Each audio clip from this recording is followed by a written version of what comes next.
몸으로 짓는 죄, 또 입으로 짓는 죄, 또 마음과 생각으로 짓는 죄를 알면서도 죄를 범하는 것은 불행한 일입니다. 가장 불행한 사람은 죄를 짓고도 또 깨닫지 못하는 사람이 불행한 사람입니다. 또한 이 땅에서 무죄라고 생각하는 것이 저 천국에서는 죄가 될 수도 있다라고는 사실을 우리는 깊게 깨닫는 그런 신앙생활을 해야 될 줄 믿습니다. 우리 성령에 맞추어 예배를 드리기로 하겠습니다.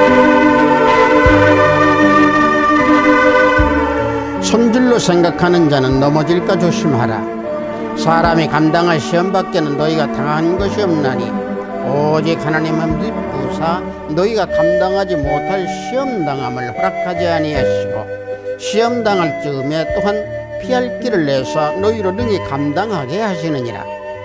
그런즉 내 사랑하는 자들아 우상 숭배하는 일을 피하라.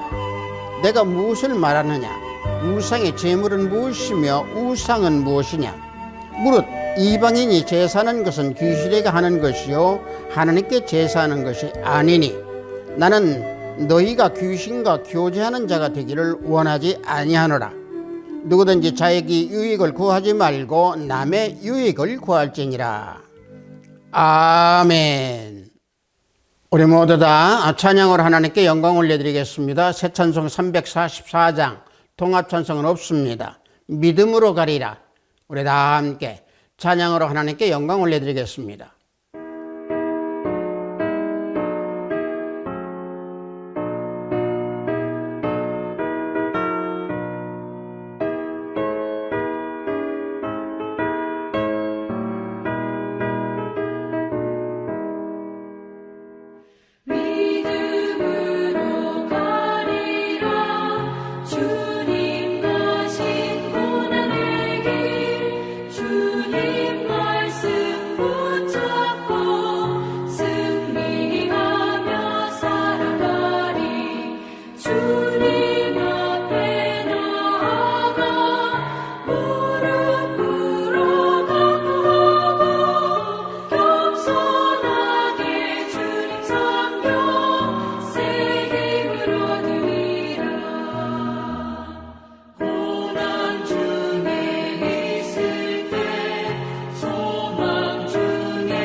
이 시간 우리 모두 다 사도신경으로 하나님께 신앙 고백 올려드립니다.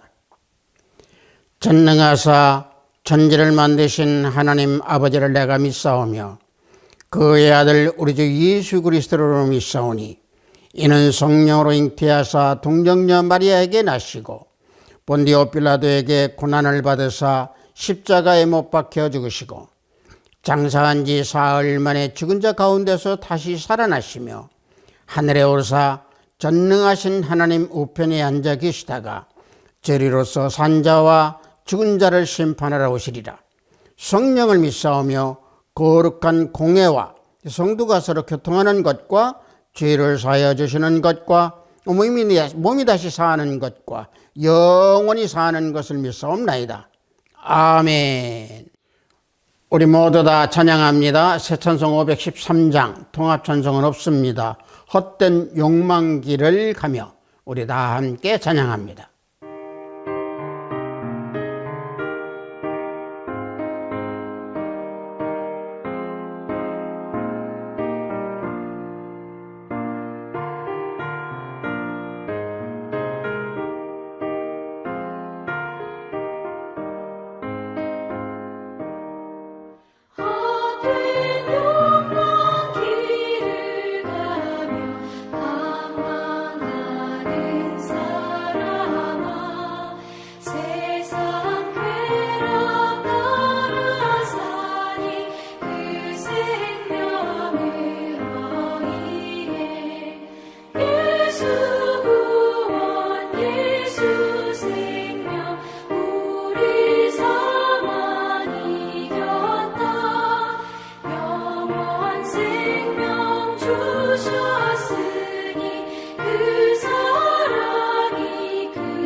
오늘 우리가 은혜 받으실 말씀은 이사야서 13장 1절로 3절 말씀입니다.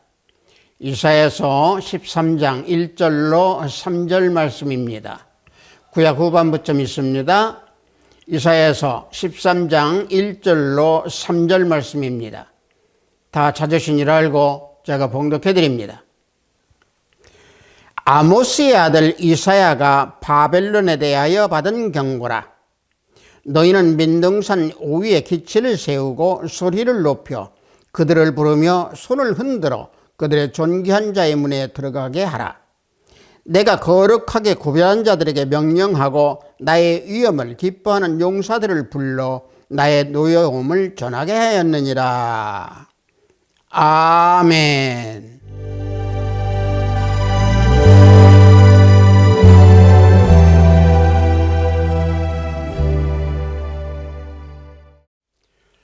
저는 방금 여러분들과 함께 봉독한 이사야서 13장 1절로 3절 말씀을 통해서 바벨론에 대한 경고라고 하는 제목으로 은혜를 함께 나누고자 합니다. 성경에서 경고라고 하는 이 히브리어 단어는요, 선지자의 설교나 선언을 뜻하고 있었습니다. 느헤미야, 스가랴, 예레미야 그 외에 잠언에서도 사용하고 있는 단어입니다. 그리고 이사야 13장 우리가 봉독한 13장에서 언급하고 있는 경고는 예언 또는 엄중한 어떤 기별, 소식 그 자체를 의미하고 있습니다.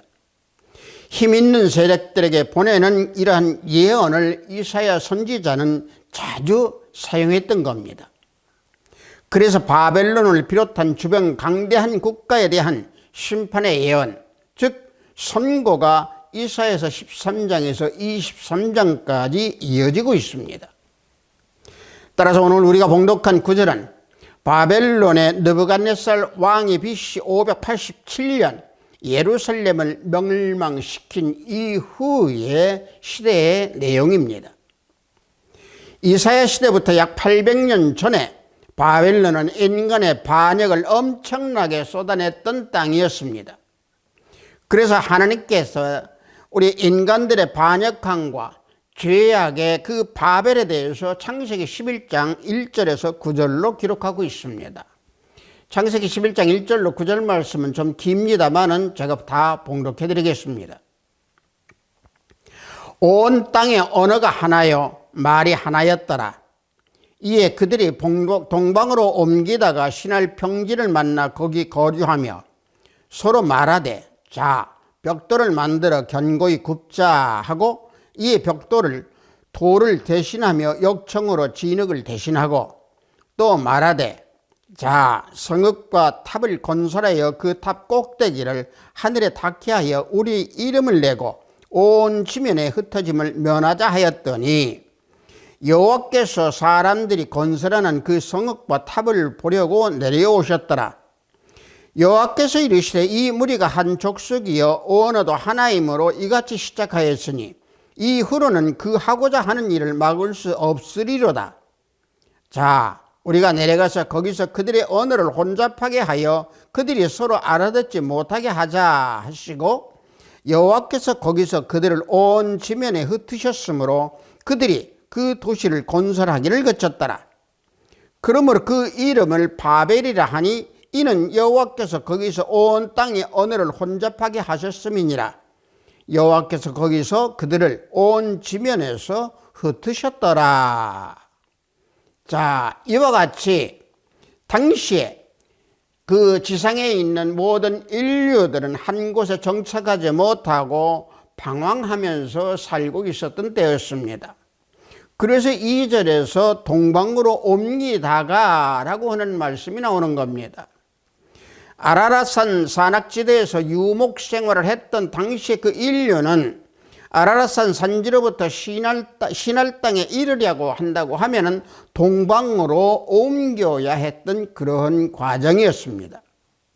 시날 평지에 탁 트여져 있는 그 넓은 땅, 시날, 즉 다시 말하면 바벨론 평지는 돌은 부족하였지만은 벽돌을 만들기 위한 그 진흙과 또 물은 충분히 공급할 수가 있었던 땅이었습니다. 그래서 그들은 벽돌로 돌을 대신하여서 견고하게 접촉시킬 수 있도록 진흙이나 회 반죽 대신에 역청으로 사용하였던 겁니다. 그리고 그들은 그래서 그들의 이름을 내고 자신들의 이름을 내고 지면에서 흩어짐을 면하기 위하여서 성읍과 탑을 세우고 쌓자라고 서로 말을 했던 겁니다. 성읍과 탑을 세우고자 했던 그 이유는 과연 무엇이었겠습니까? 자, 하나님께서는요, 인간들에게 땅을 정복하라고 주신 것이지 결코 탑을 쌓아 하늘에 닿게 하라고 하신 것은 아니었음에도 불구하고 인간들은 탑 꼭대기를 하늘에 닿게 쌓아서 하나님을 향해 자신들의 이름을 드러내자라고 성읍과 탑을 쌓던 겁니다. 시편 115편 16절 말씀을 보면은 하늘은 여호와의 하늘이라도 땅은 사람에게 주셨도다 라고 증거의 말씀하고 있는 말씀을 볼 때에 하늘은 하나님의 영역입니다. 그러나 그 영역을 침범하고자 인간은 탑이라고 하는 것을 쌓기 시작했던 겁니다. 하늘에 닿게 하려는 탑의 그 꼭대기는 인간들이 그래서 하나님을 도전하기 위해 했던 겁니다. 그 도전은 바로 인간들의 교만이요, 인간들의 허영이요, 인간들이 자랑하기 위함이요, 인간들의 자신들의 명예를 위해서 행했던 일입니다. 인간이 하나님께 영광을 돌리지 아니하고 자신을 높이는 것은 바로 하나님 앞에서 죄악을 범하는 일입니다. 따라서 인간들이 하나님을 향한 그 도전의 탑을 그래서 창세기 11장 9절 말씀에서 바벨이라고 했던 겁니다. 바벨이라고 하는 것은 흩어지다 또는 사라지다 라고 하는 의미를 지닌 단어입니다. 따라서 당시에 바벨탑을 쌓았던 그 바벨론은 노아의 4대 후손인 니므롯 그 니므롯이라고 하는 사람이 시날 땅에 건설한 나라입니다. 창세기 10장 8절에서 10절 말씀을 보면은 구스가 또 니므롯을 낳았으니 그는 세상의 첫 용사라. 그가 여호와 앞에서 용감한 사냥꾼이 되었으므로 속담에 이르기를 아문은 여호와 앞에 니므롯같이 용감한 사냥꾼이로다 하더라. 그의 나라는 시날 땅의 바벨과 에렉과 악갓과 갈레에서 시작되었으며 라고 증거해주고 있습니다. 여기에서요, 니므롯이라고는 이 사람의 이름은 본래의 원어는 니므로드라고 하는 거지만은 우리를 반역하리로다, 또 우리는 반역한다 라고 하는 뜻의 이름입니다. 따라서 니므롯은 단순한 어떤 짐승의 사냥꾼이 아니고 그 이름처럼 사람들과 나라들을 사냥하고 정복하였던 자로 하나님께 반역하는 고대 당시에 나타난 강력한 폭군이었던 겁니다. 그래서 니므롯은 바벨의 성을 건축하였던 겁니다. 이 바벨론을 우리 성경에서는 타락하고 하나님을 대적하는 세상을 상징하고 있는 겁니다. 그래서 하나님을 거부하고 세속적인 쾌락과 부패에 빠지는 이 세상을 바벨론이라고 상징적으로 말하고 있습니다. 그래서 요한계시록 17장과 18절에서는 바벨론을 큰 음녀로 기록하고 있고요. 특히 요한계시록 18장 2절에서는요, 귀신의 초소와 각종 더러운 영의 모임이라고 기록하고 있습니다. 즉 바벨론은 죄악과 부정함을 대표하는 음녀요, 또 귀신의 초소가 있는 더러운 영이 있는 것으로 상징하는 말씀을 여기에서 기록하고 있습니다. 요한계시록 18장 2절 말씀을 보면은 힘찬 음성으로 외쳐 이르되 무너졌도다 무너졌도다 큰 성 바벨론이여 귀신의 초소와 각종 더러운 영이 모인 곳과 각종 더럽고 가증한 새들이 모인 곳이 되었도다 라고 바벨론에 대해서 말씀하고 있습니다. 각종 더럽고 가증한 새들이라고 철저하게 타락한 것을 표현하고 있는 곳이 바벨론입니다. 그 바벨론이 무너졌다고 외치는 겁니다. 다시 말하면 이사야서는 바벨론의 멸망에 대해서 말씀하고 있는 겁니다. 이사야서 13장 19절에서 22절 말씀을 보면은 이사야 선지자는 이와 같이 밝히고 있습니다. 열국의 영광이요 갈대 사람의 자랑하는 놀이개가 된 바벨론이 하나님께 멸망당한 소돔과 고모라 같이 되리니 그곳에 거주할 자가 없겠고 거처할 사람이 대대에 없을 것이며 아라비아 사람도 거기에 장막을 치지 아니하며 목자들도 그곳에 그들의 양떼를 쉬게 하지 아니할 것이요 오직 들짐승들이 거기에 엎드리고 부르짖는 짐승이 그들의 가옥에 가득하며 타조가 거기에 깃들이며 들량이 거기에 뛸 것이요 그의 궁성에는 승냥이가 부르짖을 것이요 화려하던 궁전에는 들깨가 울 것이라 그의 때가 가까우며 그의 날이 오래지 아니하리라. 이와 같이 밝혀지고 있습니다. 바벨론은 교만과 죄악으로 인하여서 하나님께 심판받을 때에는 소돔과 고모라와 같이 멸망당한다라고 말씀하고 있고요. 그렇게 강하고 문화가 발달하고 부귀영화가 크게 다했던 바벨론이라 할지라도 소돔과 고모라와 같이 삽시간에 멸망을 당할 것이다 라고 말씀하고 있는 겁니다. 그래서 바벨론이 하나님의 심판으로 몰락되어 폐허가 될 것을 말씀하고 있는 오늘의 방금 봉독한 구절입니다. 바벨론이 망한 그 다음에는 그 땅에 아라비아인이나 또는 다른 사람들이 거하지 못하게 될 것이고 목장도 되지 못하고 들짐승들이 가득 채워지고 거하게 될 것이다 라고 말씀하고 있습니다. 또 그 가옥들에는 타조와 같은 들짐승들이 깃들여 살게 된 거, 그리고 바벨론의 궁성에는 이리 때가 거하면서 울며 울부짖을 것이다 라고 말씀하고 있습니다.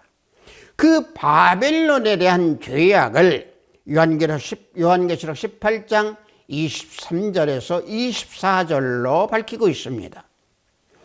요한계시록 18장 23절과 24절 말씀을 보면은 등불빛이 결코 다시 내 안에서 비치지 아니하고 신랑과 신부의 음성이 결코 다시 내 안에서 들리지 아니하리로다. 너의 상인들은 땅의 왕족들이라 내 복술로 말미암아 만국이 미혹되었도다.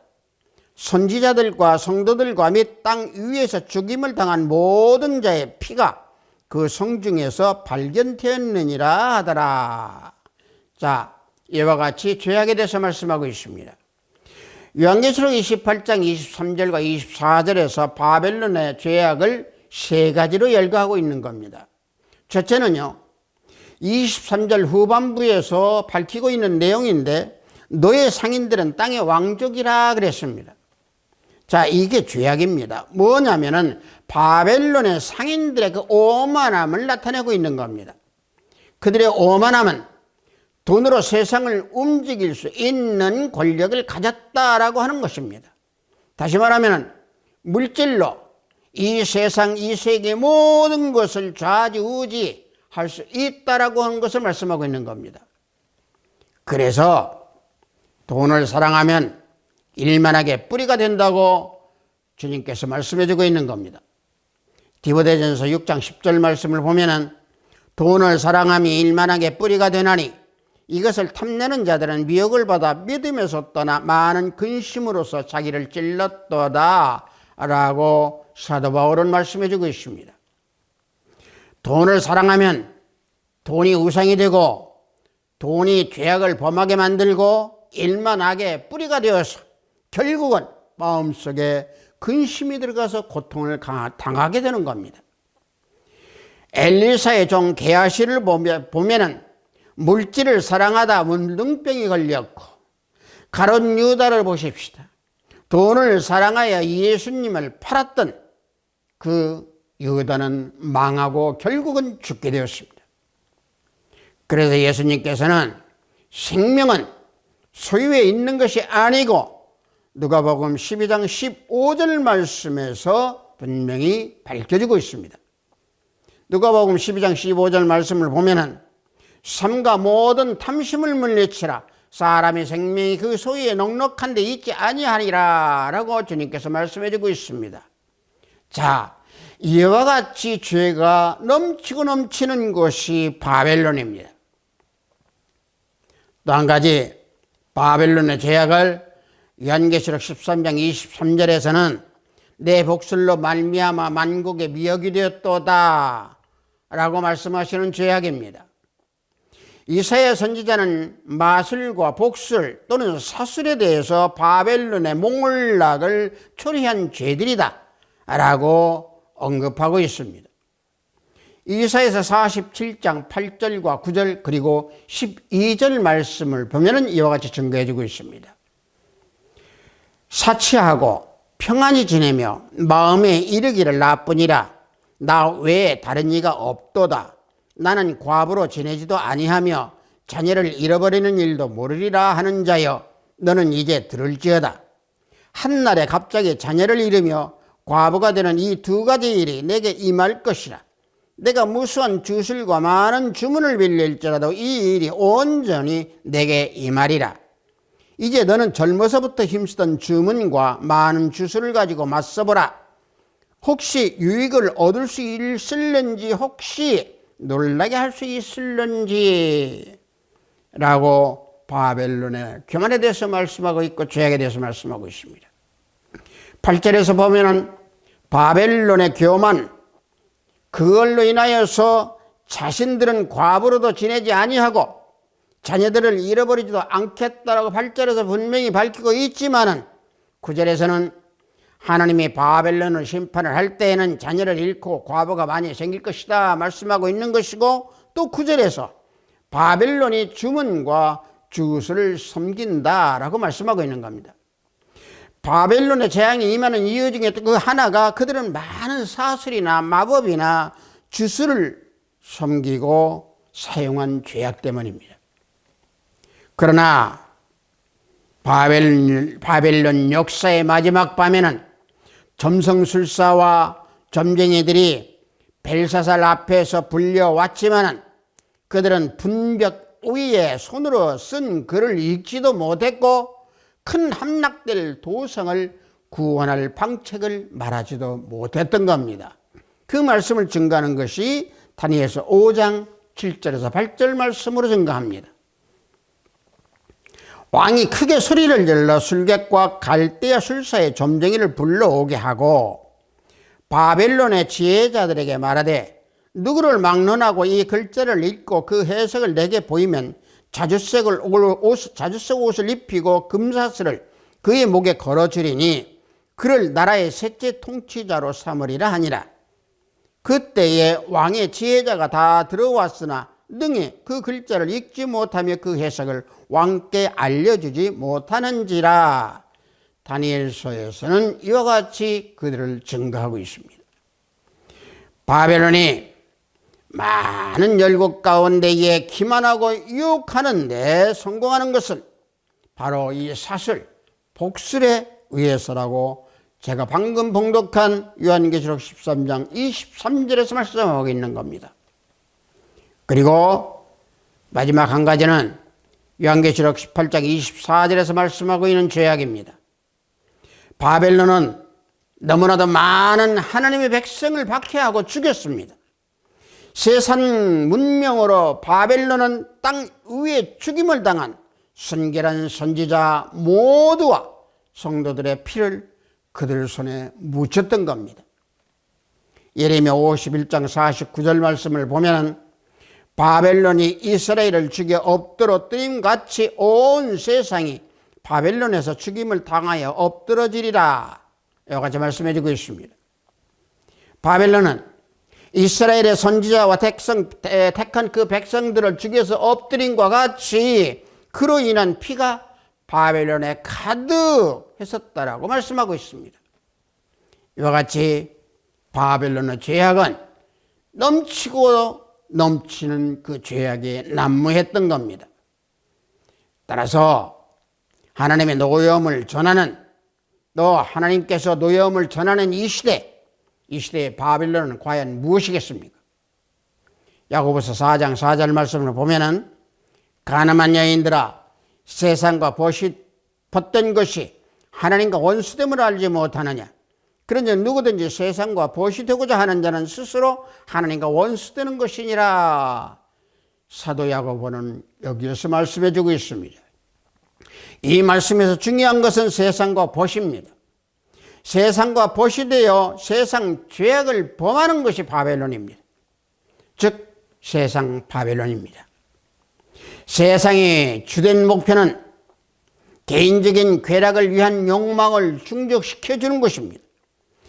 우리 그리스도인들의 머리는 항상 신령한 하나님을 향하고 주님을 따르고 있지만은 두 발은 땅을 딛고 살아가는 존재입니다.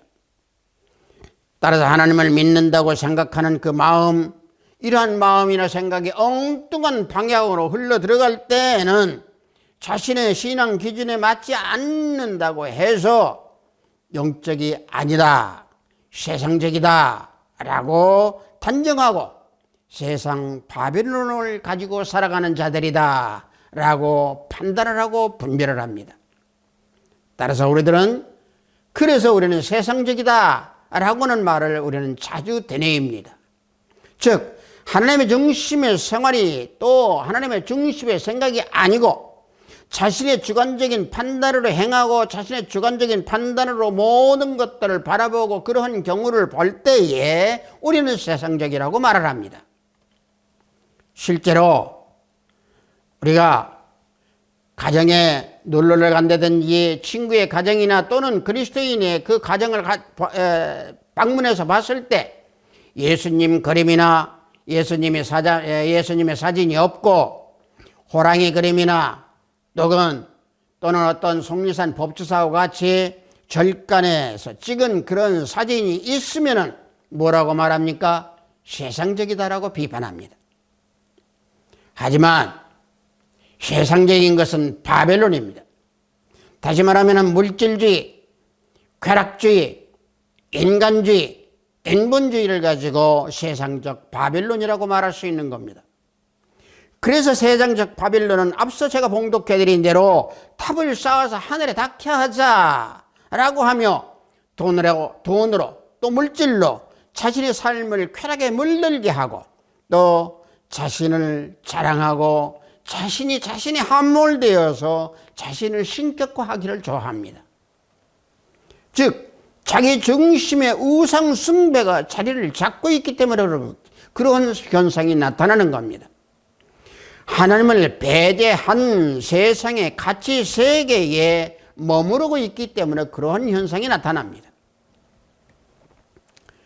세상의 가치 세계에 머무르고 있는 것이 세상 바벨론을 따르는 바벨론 포로 생활을 하고 있는 것을 말하고 있는 겁니다.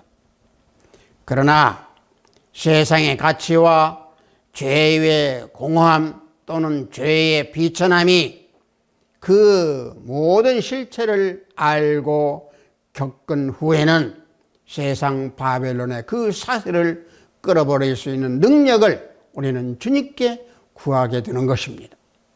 주님께 그 사슬을 끊으려고 구하고 간구하고 기도할 때에 하나님께서 끊을 수 있는 능력을 우리에게 주십니다.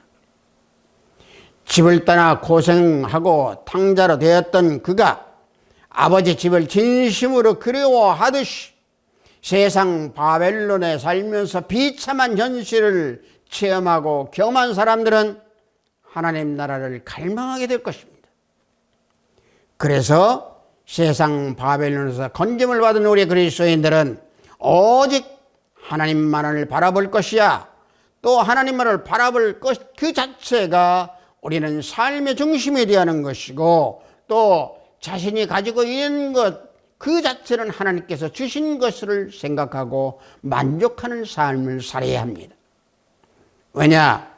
자신이 가진 모든 것은 하나님께로부터 온 것이고 하나님의 은혜이기 때문에 그렇습니다. 그래서 하나님께 영광을 올려드려야 합니다.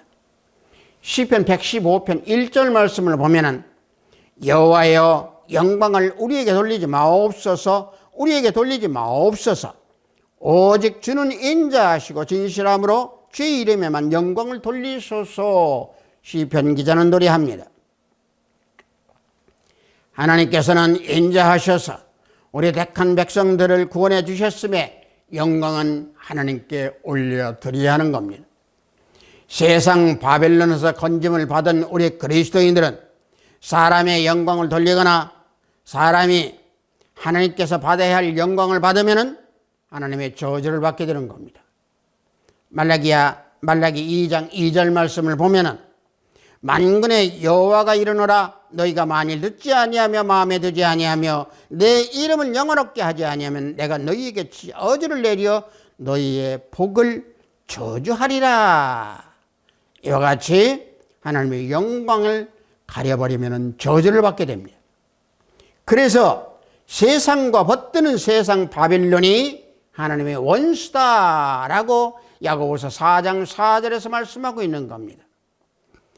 자, 4장 4절에서 말씀하고 있는 그 세상과 하나님, 벗과 원수를 대조시키면서 우리에게 알려주고 있는 겁니다.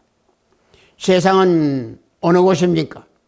하나님을 대적하는 악한 영역입니다. 따라서 사람이 쾌락과 정욕의 세상과 벗이 된다는 것은 곧 하나님을 대적하고 하나님과 원수 관계를 맺는 겁니다. 즉 세상의 벗됨과 쾌락과 정욕의 사료에 잡혀 있음을 말씀하고 있는 겁니다. 사람이 스스로 세상과 벗이 되는 것은 결국 하나님과 원수가 되는 결과를 낳게 되는 것이고 하나님과 원수된 책임이 바로 사람 그 자체에 있는 겁니다. 그래서 세상 바벨론에 얽혀 있으면 하나님과 원수가 되는 겁니다. 따라서 본문 이사야서 13장 1절 말씀대로 우리는 바벨론의 그 경보를 우리는 분명히 알아야 될 줄로 믿습니다. 또 이사야서 13장 1절 말씀에서 주시는 그 경고는 어떤 경고입니까? 세상에 빠진 우리 바벨론자들에게, 바벨론에 빠져있는 그들에게 하나님께 주시는 경고의 메시지는 해산이 임박한 여자의 고통과 같은 것이 있을 것이고, 땅을 황폐하게 하는 멸망을 당할 것이며, 해가 돋아도 어두울 것이고, 달이 그 빛을 비치지 아니하므로 암흑과 같은 세상이 이어질 것입니다. 또 집은 노략을 당할 것이고, 또 그들이 하는 욕을 당한다라고 하나님께서 분명히 이사야서 13장에서 경고의 내용의 말씀을 우리에게 알려주고 있습니다. 따라서 우리는 하나님의 그 경고의 말씀, 바벨론의 경고의 말씀을 우리는 심령 깊게 새겨서 세상 바벨론에 빠지지 아니하는 참된 그리스도인의 삶을 살아야 될 줄 믿습니다. 사랑하는 하비스트 교회 형제자매 성도 여러분, 이 시대의 바벨론, 세상 바벨론에 하나님께서는 경고하고 있습니다. 우리 안에 세상 바벨론이 잠재하고 있는지 우리는 스스로 우리를 살펴보기를 원합니다. 자신이 육적인 욕망과 쾌락에 의해서 바벨론의 죄악을 범하고 있는지 한 번쯤 살펴보기를 원합니다. 세상적 바벨론에 있다고 하면은 해가 돋아서 빛을 비추어도 어둠에 갇혀있는 삶을 살 것이고, 모든 손에 힘이 풀릴 것이고, 마음이 녹아 해산이 임박한 그 산모의 고통과 같은 고난과 험난한 어려움이 있을 겁니다. 그래서 세상 바벨론에 심취하고 벗어나지 못하면 그들에게 하나님께서는 그 바벨론에서 나오라고 경고하고 있습니다. 특히 우리 그리스도인들이 바벨론에 거하고 있다고 하면은 하나님께서 강력한 경고를 주실 때에 죄가 있다고 하면은 회개를 하고, 또 죄의 미혹을 단호히 물리쳐서 바벨론의 경고에서 벗어나는 우리 하비스트 교회 형제 자매 성도 우리 모두가 되기를 예수 그리스도의 이름으로 축복합니다. 잠시 기도합니다. 아버지 하나님, 바벨론의 경고에 대한 제목으로 은혜를 함께 나눴습니다. 우리는 알게도 모르게도 바벨론에 빠져들 때가 많이 있습니다. 아버지 하나님, 우리들의 심령을 붙잡아 주시고 우리들의 발걸음을 붙잡아 주시며 우리들의 마음과 생각을 항상 주님을 바라보는 또 발길이 되게 하시고, 우리들의 입술은 항상 말씀을 되뇌이는 마음과 심령이 될 수 있도록 인도하여 주시어서 세상 바벨론에 빠지지 아니하는 우리 모든 하비스트 교회 형제 자매 성도가 되기를 원합니다. 성령 하나님 붙잡아 주셔서 인도하여 주시옵소서. 예수 그리스도 이름으로 기도하옵나이다. 아멘.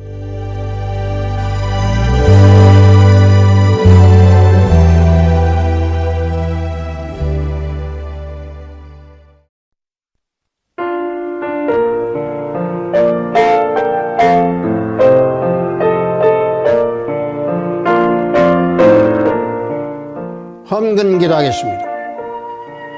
세상 바빌론에서 벗어나서 온전한 믿음으로 주님께 나아가라고 하신 하나님 아버지, 죄악으로 가득했던 바빌론의 미혹이 이 시대에도 우리 그리스도인들을 실족시키려고 곳곳에서 미혹을 하고 있나이다.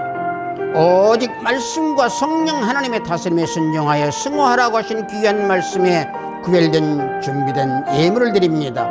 하늘문을 열어 받으소서. 작은 것을 작다 하지 아니하시고 큰 것을 크다 아니하시는 하나님께서는 중심을 살피시는 줄로 믿사오며, 우리 모두에게 허락하신 모든 것이 주님 것이오니 하나님 나라를 위하여서 쓰는 곳에 영광이 나타나기를 원합니다.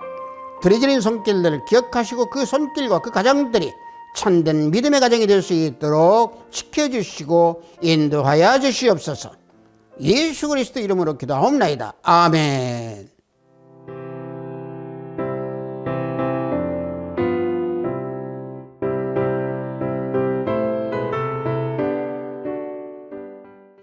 이 바벨론의 경고는요, 실질적으로 우리 그리스도인들에게 주시는 하나님의 경고입니다. 때때로 우리는 우리도 모르게 바벨론의 생활에 젖어들게 됩니다. 이 바벨론이라고 하는 것은 죄악이 가득한 그때 당시에 바벨론을 가지고 말씀하고 있습니다. 그래서 우리는 바벨론보다는 또 바벨론에 빠지지 아니하려고 한다고 하면은 항상 말씀 속에서 우리 모두를 다 내려놓고 우리는 주님 앞으로 나아갈 때 승리할 수 있는 겁니다. 우리 축도에 맞춰 예배를 모두 마치도록 하겠습니다. 우리 주 예수 그리스도의 은혜와 하나님의 지극하고 만극하신 사랑과 성령님의 성령 충만함과 그들의 가정과 직장과 사업장 위에 지금부터 영원토록 함께 있을지어다. 아멘.